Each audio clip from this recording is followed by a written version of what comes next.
खुद भी महसूस कर रहे होंगे जब पदाधिकारियों का परिचय हो रहा था और अलग प्रदेशों से आए हुए प्रतिनिधियों का परिचय जब हो रहा था, तो अब इस बात को देख रहे थे कि हम सब अलग अलग दलों के लोग थे। कोई एक दल के लोग नहीं थे, अलग अलग दलों के प्रतिनिधि थे। और पता नहीं क्यों मेरा परिचय कराने वाले ने परिचय कराना छोड़ दिया कि मैं जितना दिन अटल बिहारी वाजपेयी भारत के प्रधानमंत्री थे उतने दिन मैं बिहार बीजेपी का प्रदेश अध्यक्ष था। ये क्यों नहीं बना, मुझे मालूम नहीं। मैंने ये जानबूझ इसलिए कहा थे हम अलग अलग दलों के लोग हैं, लेकिन कोई एक बात कॉमन है, कुछ तो कॉमन है। आज एक साथ एक मंच पे इकट्ठे हुए तो हमें उस कॉमन चीज को खोजना है।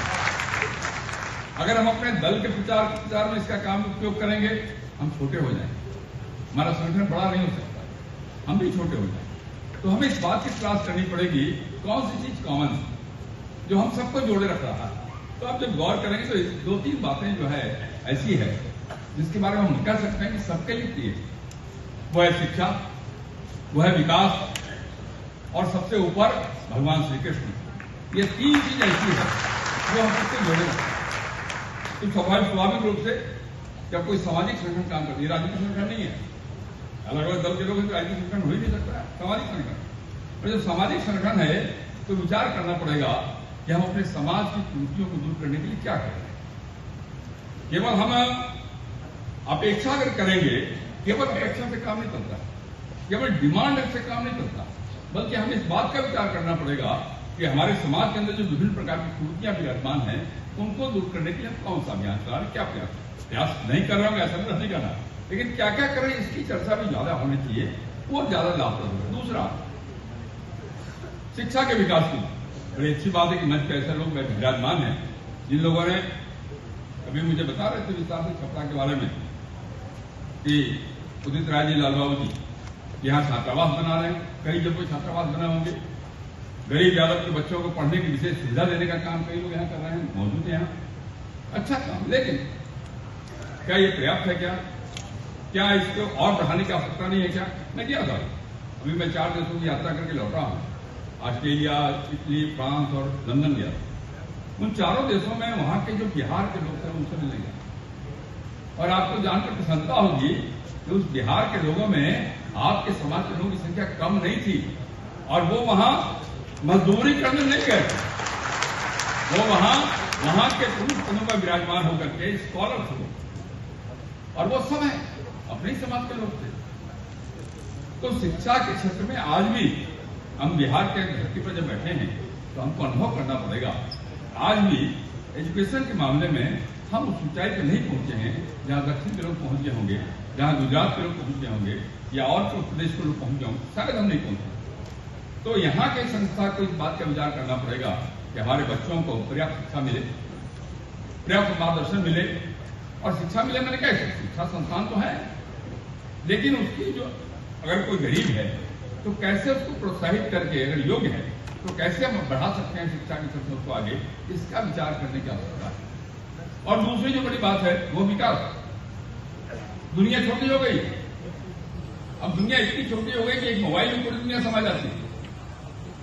तो जो ज्ञान का दायरा है वो बदल गया है। अब केवल ग्रेजुएट हो जाना तो माने नहीं रखता, अब केवल कोई डिग्री हासिल कर ले यूनिवर्सिटी का आपको मायने नहीं रखता। अब तो तकनीकी युग आ गया, इस तकनीकी युग में उस दृष्टि से कैसे हमारे बच्चे पारंगत हो जाए, हमें इसका विचार करना है।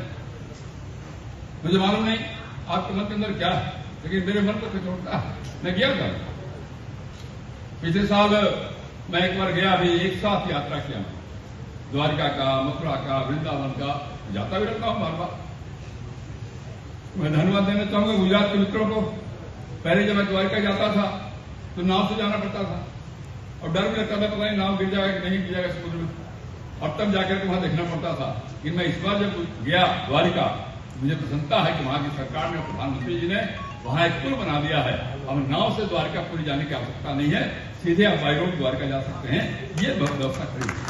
मैं गुजरात के लोगों को धन्यवाद देना चाहता हूं।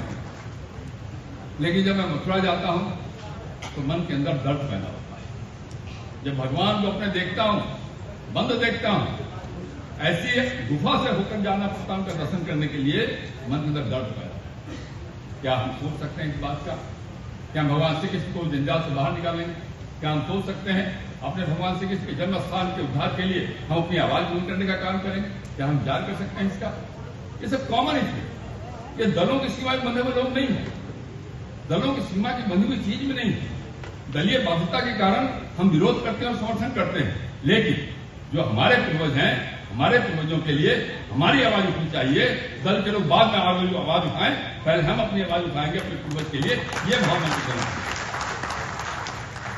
और मैं दूसरी बात कहना चाहता हूं, इन सबके बीच में जो मैंने पहले विकास की बात की, विकास की धारा तेज होनी चाहिए। किस दृष्टि से विकास? हम जहां हैं सब प्रकार के विकास की बात मैं करता हूं, सामाजिक विकास की बात तो करता ही करता हूं, लेकिन आज अगर हम तंग गलियों में रहने के लिए विवश हो जाएं, अगर हम गंदे स्थिति में रहने के लिए विवश हो जाएं, आने जाने का मार्ग हमारे पास नहीं हो, कैसे विकास हो, कैसे कर सकते हैं? मुझे तो इस बात का फक्र है कि मैं इस सरकार में पथ निर्माण मंत्री के नाते मैंने 7 साल काम किया है, और आज अगर बिहार के सड़कों में परिवर्तन आया है, अगर बिहार में पुल पुलियों का निर्माण हुआ है, इसका श्रेय आपकी जाति के बेटा नंद यादव को जाता है। तो कहीं ना कहीं जिस अलग अलग दलों की सरकार बनने वाली प्रदेशों में, कोई एक दल की सरकार नहीं बनने वाली। हम जिस दल में भी रहते हैं उस दल में भी एजेंडा शामिल होना चाहिए कि वो दल अगर सत्ता में आता है तो विकास को प्राथमिकता देगा, वो दल अगर सत्ता में आता है शिक्षा को प्राथमिकता देगा, वो दल अगर सत्ता में आता है तो किस जन्मभूमि को मुक्त कराने का काम करेगा। ये 3 संकल्प समाज को लेने की आवश्यकता है, तब जाके हम आगे बढ़ेंगे, तब जाके करेंगे। मैं बहुत लंबी चौड़ी बात नहीं करना चाहता, क्योंकि हमसे सब बड़े लोग बैठे हैं। मैं तो पहली बार आपको महासभा में बोलने के लिए आया, और इसलिए बोलने आया कि हिम्मत किया मैंने, क्या है, मैं संजोग से पक्ष में रहा हूं, मंत्री रहा हूं, 12-13 साल 14 साल मंत्री रह गया तो पक्ष का आदमी था, बाद में नेता प्रतिपक्ष बन गया तो विपक्ष का आदमी बन गया, और अब विधानसभा अध्यक्ष बना हूं निष्पक्ष आदमी बन गया। निष्पक्षी बात करना मेरी मजबूरी है, मैं निष्पक्षी बात को करना चाहता हूं आपसे। मैं जरूर चाहता हूं कि हमारी जो संख्या है, हमारा जो गौरवशाली अतीत है, उस गौरवशाली अतीत के अनुसार आज का व्यवहार हमारा होना चाहिए। और हमें वाबत बिहारी चौधरी जी बता रहे थे कि भाई हमारा तो पूरा काम ही समाज के कमजोर वर्गों की रक्षा का था। अरे याद करिए आप कि जब संकट आया और जब इंद्र ने वर्षा का प्रकोप किया तो भगवान श्री कृष्ण ने अपनी उंगली पर पर्वत उठा करके सारे लोगों की रक्षा करने का काम किया। जब द्रौपदी के चीरहरण का सवाल आया तो भगवान श्री कृष्ण ने उस महिला की रक्षा करने के लिए आगे बढ़ने का काम किया। हम तो लोगों की रक्षा के लिए थे, लेकिन जब हम रक्षा करने के बजाय हम जब दबंग के रूप में अपने सामने अपने को लाते हैं तो बाकी समाज के लोगों से अलग होते हैं, हमसे दूर जाते हैं। हमें इसका विचार करना चाहिए। हम समाज और जो लोग राजनीति में काम करते हैं वो एक जाति के भरोसे को चुनाव जीत सकता है क्या?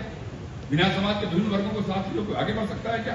अगर राजनीति में भी हम आगे बढ़ना चाहते हैं तो हमें इसका भी विचार करना चाहिए कि हमें समाज के बाकी लोगों को साथ लेके चलना है, तब हम चुनाव में सफलता प्राप्त कर सकते हैं, तब हम चुनाव जीत सकते हैं। लेकिन अगर हम केवल राजनीति में दबंगता की बात करेंगे तो शायद वो सफलता हमें प्राप्त नहीं हुई जिसकी हम अपेक्षा करते हैं।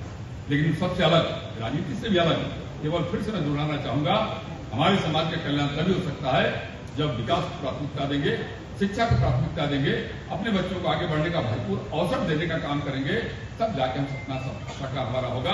आपने यहाँ मुझे बुलाया, मुझे बोलने का अवसर दिया, इसके लिए बहुत बहुत बोलने का अवसर दिया, मैं इसके लिए आपसे प्रति आभार प्रकट करता हूँ और मैं यही अपनी बात समाप्त करता हूँ। बोले जय श्री कृष्ण, बोलो बोलो श्री कृष्ण भगवान की। एक बात और मैं बोल गया, अब जब श्री कृष्ण की चर्चा में 2 बार नारा लगाया आपसे, मुझे तो गौ माता दिखाई पड़ने लगी। हमारी तो पहचान है गौ माता। एक प्रण और करने की आवश्यकता, मन के अंदर कष्ट होता है जब गौ माता को मैं देखता हूँ कसाई खाने में जाते हुए, कटते हुए जब देखता हूँ मन के अंदर टीस पैदा होती है। हमें इस बात का प्रण करना चाहिए कि गौ माता के कटने का काम बंद होना चाहिए, और हम दोषी हैं इसके लिए। हम सरकारों को दोषी नहीं मानते हैं इसके लिए। हम अपनी उन गायों को जो दूध नहीं देती है कसाईयों को बेचने का काम करते हैं। हमें इस बात का प्रण करना पड़ेगा। हम गौ पूजक हैं तो हमें इस बात का प्रण करना पड़ेगा कि जो बिस्कुट हुई गाय है, जो गाय दूध नहीं देती है, उन गायों को हम कसाई खाने में बेचने का काम नहीं करेंगे, इसका प्रण करना चाहिए। और एक बात और आगे करना चाहता हूँ, कई जगह गौशालाएं बनी बिहार के अंदर, उन गौशालों के अंदर हमें भी हमारे समाज को इस बात का विचार करना चाहिए कि हम गौशालाओं के निर्माण के लिए आगे बढ़ने का काम करें और ऐसे गौशालाओं में ऐसी गांव को रखने का काम करें जो दूध नहीं देती है। मैं आपको आमंत्रित करता हूं, आपके पास अगर कोई ऐसी बीमार गाय है, बूढ़ी गाय है, आप भेज दीजिए मेरे पास।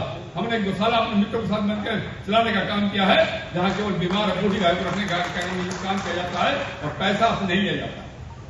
इसका कारण क्या है? गौ के बारे में हम पूरी बात समझते ही नहीं। उसके गोबर से हम काष्ठ बना रहे हैं, काठ बना रहे हैं और उस लकड़ी से हम दाह संस्कार करने का काम प्रारंभ किया खालीकला घाट पे। ये काम हमने प्रारंभ किया। गौमूत्र के उपयोगिता के बारे में मुझे बताने का आपको आवश्यकता नहीं है। हम कई प्रकार के प्राण लगाकर गाय की सारी चीजें आपको धन देती है। दूध के द्वारा धन मिलता है, गोबर के द्वारा धन मिलता है, गोमूत्र के द्वारा धन मिलता है। जब उसका सब कुछ जिसका कितना संपन्नता बनाने में हमारी भूमिका का निर्वाह करता है, उसको कटने देना कहीं से हमारे लिए उचित नहीं है। कि अगर कृष्ण की पूजा करते हैं तो गौ माता की उचित प्रकार हिफाजत करने का काम आपको करना पड़ेगा। ये संकल्प मिलेगा जरूर। मैं जानता हूं हो सकता है कि मेरी बातें कुछ आपको अच्छी नहीं लगी होगी, लेकिन मेरी मजबूरी यह है, मैं खड़ा बोलने वाला आदमी। अच्छा लगे या बुरा लगे आप जानिए, लेकिन जो मुझे लगता है, एक यदुपुर में पैदा हुए लड़के को जो लगता है वो खुलेआम बोलता हूं। ये कहने में मुझे कोई संतोष नहीं। लेकिन फिर से एक बार, अगर मेरी बात कोई बुरी लगी होगी तो आपसे क्षमा मांगता हुआ मैं अपनी बात नहीं समाप्त करता हूं। बोलिए भारत माता की जय। भारत माता की जयकार अगर छोटा हो जाएगा ये क्या होगा? एक बात बताइए, अभी विस्तार से पत्रिका दिखाई पड़ेगा आपको। एक से एक वीर बांकुरों ने आजादी की लड़ाई में अपनी कुर्बानी दी। याद समाज के लोग एक से एक लोग, अभी कारगिल की चर्चा हो रही थी, कारगिल के युद्ध के बारे में जिन लोगों ने योगदान दिया अपने समाज के लोगों ने, उनको हम लोगों ने भी सम्मानित किया। और तब भारत माता की जयकार का नारा अगर कृष्ण के वंशज धीमे आवाज में देंगे कौन अच्छा करेगा देश में?